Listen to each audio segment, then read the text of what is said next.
First, let's get one thing straight. You've been treating dreams like legal contracts instead of campfire stories. That's like refusing to tell a kid a bedtime story because you're worried they'll sue you when they wake up and there's no dragon in the yard. It's absurd. But you've let that absurdity handcuff your imagination. You do it every day without noticing. When you scroll Netflix and watch a trailer, you get excited before you even press play. That's dopamine predicting reward. When you flirt, you hint at possibilities, dates, adventures, shared moments.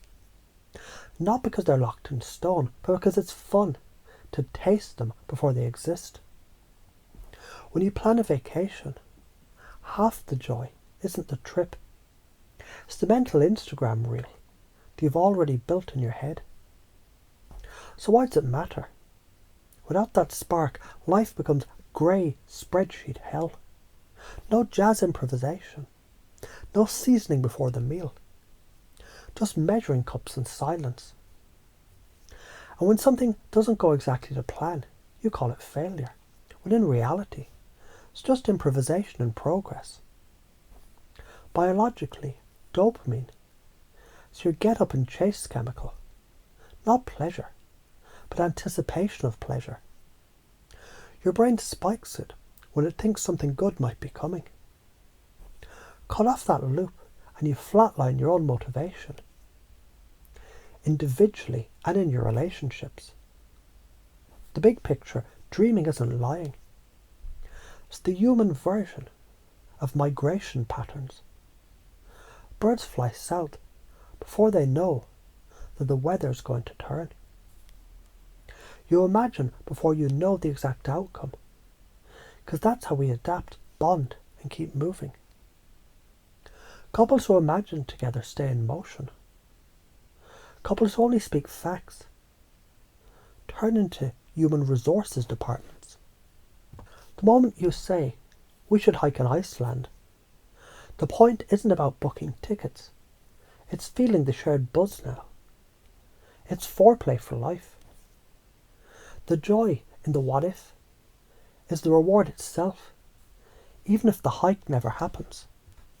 Your imagined futures, they aren't contracts. They're sketches in the margins of reality. When you dream out loud, you're building an emotional gravity well that pulls you both forward. Factual accuracy is about past events. Imagination is about potential events. So why are you afraid?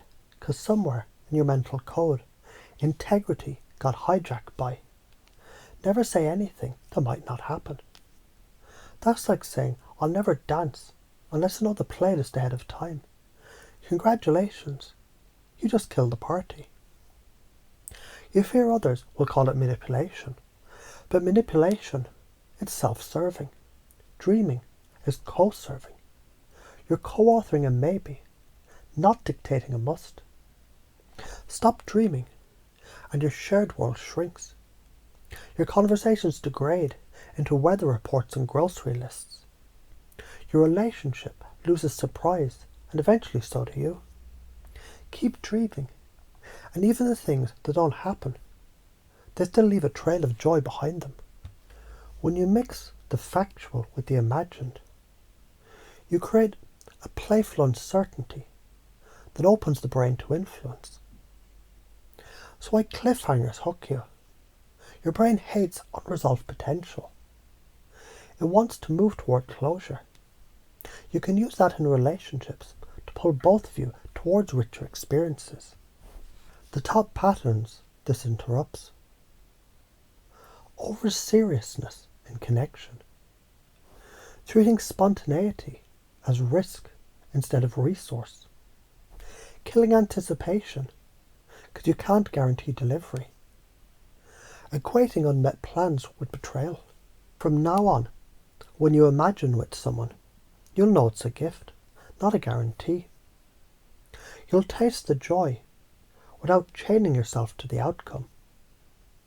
You'll use what if, the way sailors use wind, not to control, but to catch it.